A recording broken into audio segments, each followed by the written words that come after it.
Hello and welcome to Blue Square HQ during the Cheltenham Festival 2013. We're on to Wednesday of the festival, day 2, and we've got some fantastic races ahead of us. But on the Tuesday of the festival, this man to my right, Tom Lee from Channel 4, got a fantastic forecast for you in the Alger with Bailey Green coming second at 33-1 to Simon Sig. A great day for you, Tom, not so good for me. Well, start as you mean to go on. I hope that's what the tenet will be. However, on to Wednesday. Don't worry about Tuesday now. Some winners for Wednesday. Willie Mullins, he was in fine form on day 1. A hat-trick already. And he's got the first 3 favourites for day 2. He certainly has, and it's been a very, very tough day 1 for the bookmakers. And it's a long way back from where we are at the moment, and it starts with a very difficult race, the John Oaksey National Hunt Chase. This is 4 miles on soft going for the amateur riders, and the top 2 on your race card, Back in Focus and Buddy Bolero, actually the top 2 in our market. Back in Focus at 3-1, Buddy Bolero at 4-1 currently. And this is quite tight considering the fact that this looks quite an open race. The market doesn't really reflect that. No, it doesn't, but don't forget that the last 2 favourites won this race the last 2 years. Well, you tipped T for free last year, didn't you? No one's interested about that. They want to win it this year. So we'll start with the obvious one, Back in Focus for the informed Willie Mullins. The only thing I don't like about him is his price. He's only, 3-1 with Blue Square overnight. That in an open and competitive race like this isn't great, but the key form line, that came in a Grade 1 novice at Leopardstown at Christmas. He won the Topaz novice there, beating his stablemate A-Up Charlie with another contender here, Tofino Bay, back in 4th, staying on very strongly. He has impeccable credentials, but as I say, the price isn't great in a 16-horse race. Pauline Robson, well, unfashionable trainer, but she saddles Rival Destrel and has secured Derek O'Connor to ride that. Certainly has a chance 2 from 4 over fences. If you like Rival Destrel, all I'd say is doesn't have great experience in big fields over fences. Never run in 4 attempts. Never run in a field bigger than 7. So maybe that can find him out. David Pipe, you mentioned Buddy Bolero. He's potentially very good, but he's only won weak events around Exeter and Leicester. This will be much, much harder. So the ratings say off 150, Back in Focus is the obvious starting point. But a 149, just a pound lower at level weights, is Desi Hughes' Tofino Bay. Tofino Bay has the services of Nina Carberry and has real good credentials. I always like a horse coming into this that's contested a Grade 1. He was 4th, as I mentioned, behind Back in Focus at Christmas. Beyond that, well, certainly last time out, he beat A-Up Charlie further, in fact, than Back in Focus did that day. That was at Naas. And prior to that, back in November, he'd won the Troy Town Chase. And indeed, you mentioned Bailey Green, the forecast there. We'll go back to the start of November at Cork. This horse, Tofino Bay, was just a length and a half adrift of Bailey Green at Cork. So, all things considered, 3-1 Back in Focus, just a pound behind him on the ratings, and potentially with more form in the book, is Desi Hughes' Tofino Bay, with Nina in the plate. I would say that's probably a pretty sound each-way investment. So at 8-1, I'll row in the opener with Tofino Bay. Yeah, beaten favourite last time out, Tofino Bay. But as you say, at 8-1, this has gone to shorter price horses in the last couple of years. Certainly the favourite last twice, both at 5-1 and T for 3, as I mentioned. So maybe that's the way to go in that race. And then we're on to race 2 of the day, and this is the Neptune Investment Management Novices Hurdle. And 2 mile 5 furlong, you're looking at some of the market here, and you've got a horse at the top here that most of the Irish people that I've spoken to, they're not only saying that this is their festival banker, they're actually saying this cannot be beaten.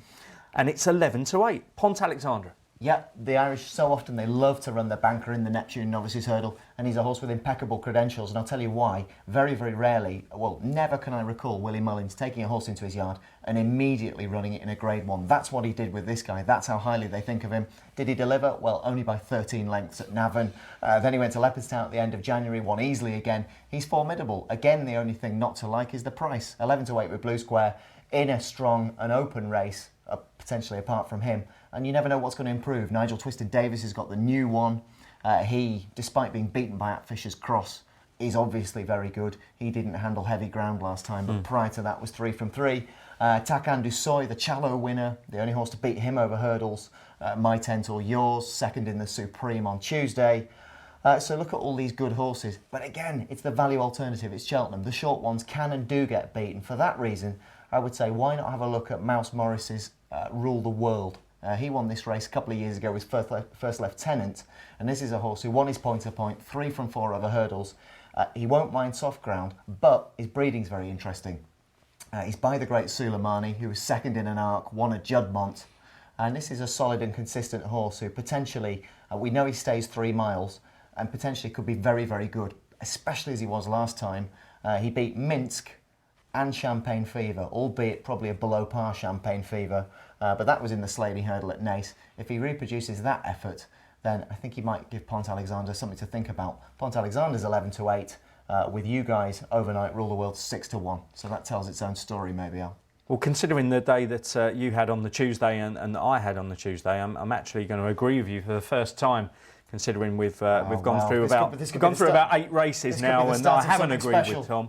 And I do agree that Rule the World looks a fantastic bet, but all the noises I'm hearing in my ears from the Irish voices are saying that Pont Alexander cannot be beaten. Yeah, I can only second that. All the Irish judges are saying Pont Alexander is the one. Nonetheless, from a value perspective, Cheltenham being what it is, let's try and get one at least to chase him home. If you back Rule the World and he can only finish 2nd or 3rd, well, you get your money back. Well, we're on to race 3, and it's the RSA Chase, one of my favourite races of the meeting. And we've got 7-2 joint favourites, Boston Bob at the top of the race card, number 1, and Union East at number 11 on the race card, both at 7-2. Could you split either of these, or do you think it's going to go elsewhere, Tom? Well, Willie Mullins won this 4 years ago with Couldine, but he's chosen to come here with Boston Bob, the horse who for many people was the banker of last year's meeting going to the Albert Bartlett, could only manage 2nd behind Brindisi Breeze. This time round, well over fences, he scrambled home at Navan at 1-5, and then he's a horse who really hits a flat spot in his races, and I was hoping he'd turn up in the 4-miler. So for that reason, I was looking around trying to find an alternative. Jim Cullity runs one of the outsiders, Lord Windermere. He'll be staying on through beaten horses, but I like the 5-year-old down the bottom. That's Paul Nicholls, Union East. He won 7 years ago, he won this race with another 5-year-old. That was Stade de Mohaison, yep. if your mind goes back that far. And this is a real good horse. 4 from 5 over fences. The only defeat he's encountered thus far was behind Dynast, who will be one of the supposed good things of the week for the Jewson. And look at his form. Well, back in December, won the Cheltenham December Gold Cup, beating the likes of Walk-On, 2nd in the Paddy Power. And of course, don't forget, in 3rd that day was the JLT winner, Golden Chieftain. So all of a sudden, that form looks even better. We know he handles the track. He's out of a strong staying family. And as I mentioned, the stable have won this race with a younger horse in the past. So, and one other thing, Al, if you like Union East, this horse also just potentially on his potential and what they must have seen at home. Not only was he entered for this race, he was also entered for the Ryanair. Some people may not know that, so that perhaps gives you an indication of the regard with which he's held back in Ditchy. Yeah, it certainly does, and obviously you mentioned Stade de Mohaison, and Nicholls won it the following year with a horse called Denman, so at 7 years of age. So yeah, that much is true. That much is true. So Denman, who of course, just going back to the second race we mentioned, was beaten in that race famously. And just one other detail that we've maybe overlooked is the riding arrangements. Look who rides Union East when he had the choice of riding Boston Bob, tipping itself.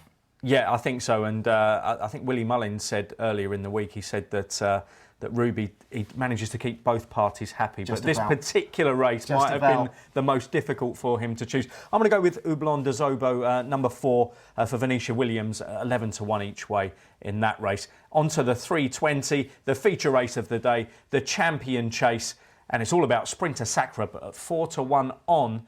Can you find us the forecast like you did with Simonsig's race today? Yeah, we can be brief about this. Just to say, 6 of the last 13 Arkle winners to turn up here were successful in this race. It will become 7 out of 14, barring trip, slip or fall, because he is absolutely in a league of his own. Only 6 rivals to take him on. And the other thing, historically, Arkle, back in 1966, was the shortest price festival winner at 1-10 when taking the Gold Cup. So around, 2-7, 1-4, he'll go off. He will be the next shortest in the record books. I just thought perhaps at the prices, one to chase him home might be Paul Nicholls' Sanctuaire. He'll use this as a stepping stone to the Celebration Chase, another tilt at that at Sandown. But he on his day, all right, he's no match, as was seen in the Tingle Creek for this guy. but maybe he's the one to sneak into second. Okay, well, I'm going to agree with Tom there. I think Sanctuary is a great bet for the forecast. We've started something now. Great minds and all that. And I certainly think that you might get some each-way value on Sanctuary. And we'll obviously offer a win and distance double on Sprinter Sacre to make sure that you can be able to back him at an odds against price. Check the Blue Square website for that. Also, check the Blue Square website for the 4 o'clock tomorrow for our fantastic offer of paying 5 places on the Coral Cup. It's absolutely wide open, as you would expect, Tom. We're looking at 7 to 1 the field, Pendra. Abbey Lane at 8 to 1. And to me, this looks a very, very difficult race. And often you'll see the winner and say, well, yeah, I looked at that. But they're all a bit like that, aren't they, in this particular race? Easily done, yeah, very much so. But what's not easily done is finding the winner. What you can do is try and, if you like the stats and the trends, dismiss horses rated above 147. All 19 winners rated no higher than 147. So you can dismiss a few there. Pendra at the front of the market for JP McManus, Charlie Longsdon and AP McCoy. Won a Huntingdon bumper twice at Plumpton and second in the Tolworth. What this horse doesn't have, and don't forget 28 horses line up here, is any experience of a big field. Abbey Lane for Willie Mullins, the informed Willie Mullins, won the Boyle Sports Hurdle at Leopardstown, but with him, he won off 124, now off 139. Abbey Lane, so I think that's illustrative of the task that faces him. So what I like to do in a race like this is try and find one at the bottom of the weights, and one who absolutely jumps off the page at me is a horse who won last time out to get a £5 penalty to carry him in absolutely by the skin of his teeth, by a whisker. Is number 28 Buck Magic for Neil Mulholland and Michael Byrne, who takes 3 off as well. He's actually, if you go back through his form, Colson distance winner back in November in a big field as well, so that's ticked off. He go on the ground, he was third in the Lanzarote, and he won his warm-up at Newbury to get that aforementioned penalty. So exactly off 134, he just literally slithered in with barely any weight on his back. Won the blinkers the last couple of times, so if they continue to work their magic, Blue Square are 25 to 1, so that's 5 to 1 a place each way. So I would far, far, far rather be looking at him than be contemplating backing Pendra. So I think Buck Magic might be able to do a bit of a turn for us. Well, this is incredible because from 28 runners, I'm actually going to agree with you completely because I had this marked down on a fantastic speed figure from that course and distance win, and the time that day would certainly put Buck Magic in with a chance here. And the weight's quite low.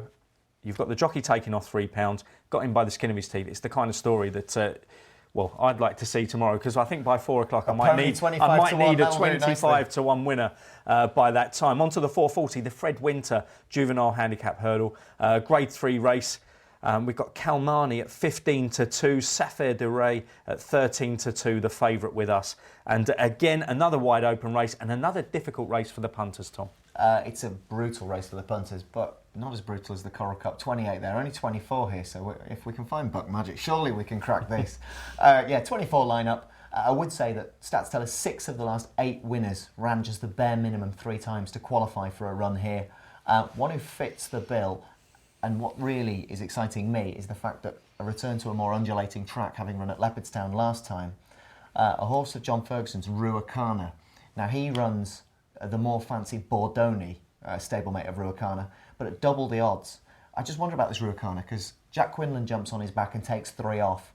And his form, actually, his first rate, is rated 89 on the flat, so he's certainly no slouch, and a good stare on the flat. Won his first 2 over hurdles, first at Catterick and then at Chepstow. And then he chose to throw him in the deep end and took him all the way over to Leopardstown for the Spring Juvenile, which the favourite, the winner of that, is favourite Arcona for the Triumph Hurdle. This is obviously easier. And what's interesting again, John Ferguson's opted to go with a first-time visor.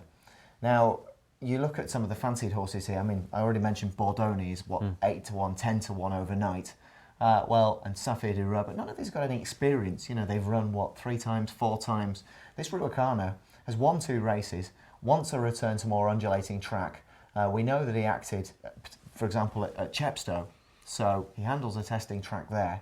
And he turns up here, 20 to 1 each way, which when I looked at that, I'd had him at the same price as Bordoni. So the fact Dennis jumps on the other one, well, that means they can put Jack Quinlan on and take 3 off his back. So at a big price, maybe if we've got a few quid to play up from Buck Magic, which, all right, that's a big ask. But if we have, you could do a lot worse. Well, I like your thinking there. And you mentioned Al Connor. Al Connor has been punted off the board, so obviously they do think that is something special. I would actually go for Night of Pleasure in this race. It's had the bare minimum 3 runs, 1 on its debut. The only slight negative is that Jamie Moore doesn't have a very good record at the festival as a jockey. 5:15, they're not jumping anything at all. It's the Champion Bumper, the flat race of the Cheltenham Festival. And the gamble earlier on for this particular race from Ireland came in the shape of number 1, Blackmail, but that one's eased again out to 9-1. We have Golan Tiller at 8-1. We've got Sergeant Reckless as the 6-1 favourite, and in between those two, Levent d'Etat at 7-1. I think that there'll be a gamble that develops on the day. Where do you think that will come from, Tom? Well, what's interesting to note very briefly, the 2012 Champion Bumper winner was Champagne Fever. The 2013 Supreme Novices Hurdle was Champagne Fever. So this is a race which can be won by what becomes in time a series good horse. But look back through the stats, 3 of the last 10 runnings were won by the horse with officially the highest rating. That falls to Golan Tiller, who's recently moved from Sean O'Brien to Tony Martin. If he can squeeze out a bit of improvement, Golan Tiller, who now has Danny Mullins on his back, then he could be a live danger here. Won a 4-year-old point-to-point, just 1 run under rules. That was at Cork when he won very, very easily. That was when he was in the care of Sean O'Brien, won by 13 lengths there. So if he can improve from there, look, we haven't got a lot to work with here, but try and go out with a smile on our faces. 8-1 with Blue Square overnight. Golan Tiller, certainly, if the official figures are anything to go by, we've got a chance to work with anyway. It's a tough race, and I'd probably suggest if you were in profit by then, stay in profit and just enjoy watching a horse that will no doubt come back and feature in the next year's festival. As you say, Champagne Fever, Q Card, Dunguib, Cousin Vinny, to mention the four of the last 5 winners there. I would go for the one at the bottom, Voulon Rouge, 33-1 for David Pipe. Richard Johnson takes the ride there, and he was obviously a Bull Cheltenian who won this 2 years ago. Tom, let's wrap up by getting your best bet for Wednesday of the festival, bearing in mind our 5 places on the Coral Cup. Yeah, listen, I think there's a lot to be said for the chances of, I think there's a huge amount to be said for the chances of Buck Magic, 5 places each way, 25-1. But I'm just going to edge it and say Tofino Bay for the 4-miler. That was better than meeting last year with T for 3, so we'll try and get the job done again. 8-1 Tofino Bay. Okay, best of luck to Tom, and best of luck to you.